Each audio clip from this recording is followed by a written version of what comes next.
Magandang umaga! Kumusta po? Narito po ulit ang update natin para sa lagay ng ating panahon. Ngayong umaga po ng December 6, 2024. Sa ngayon po ay bahagyan na humina ang hanging amihan pero patuloy pa rin na nakakaapekto lalo na po dito sa Northern Luzon at easterlies pa rin ang hangin. Umiihip po sa silangan po ng Visayas at Mindanao at ang shear line ay patuloy pa rin na nag-i-extend dyan po sa may Camarines provinces.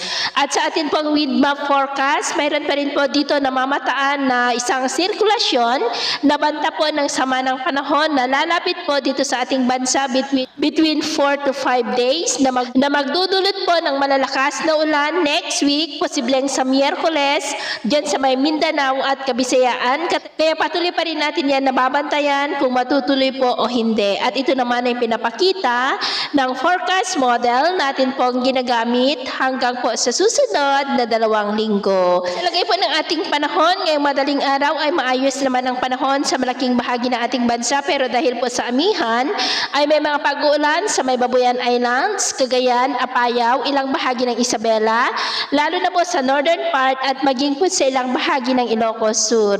May mga isolated rain rin sa ilan pong bahagi ng Camarines Sur, Catanduanes, Northern Palawan, Capiz, Cadiz, ilang bahagi po ng Iloilo, Hinubaan, Dumaguete, Tagbilaran, Jagna, Maayin, Eastern Samar, Dinagat Island, Zamboanga del Sur, Sulu Archipelago at Sarangani.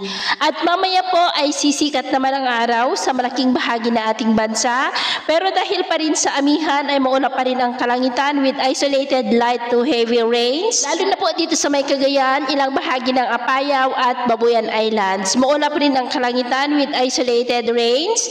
Dulot ng mga localized thunderstorm sa ilang bahagi po ng Camarines Norte, Catanduanes, Palawan, Ibajay, Calibo, Rojas City, Carles, Cadiz, Kaliling, Cebu, Loon, Tagbilaran, Eastern Samar, Dinagat Island at Basilan. At mamayang hapon, mas mataas muli ang tsansa ng mas maulap na kalangitan with isolated rain sa mas maraming bahagi po ng ating bansa kaya mag-ingat pa rin tayo sa mga banta pa rin ng mga pagbaha at pagguho ng lupa. At sa atin naman pong mga baybayin dahil sa amihan ay iwasan na muna natin ang papalaot sa mga baybayin po ng Ilocos Norte, Cagayan, Babuyan Islands at Batanes dahil ang mga alon dyan ay posibleng aabot hanggang po sa 7 to 9 feet.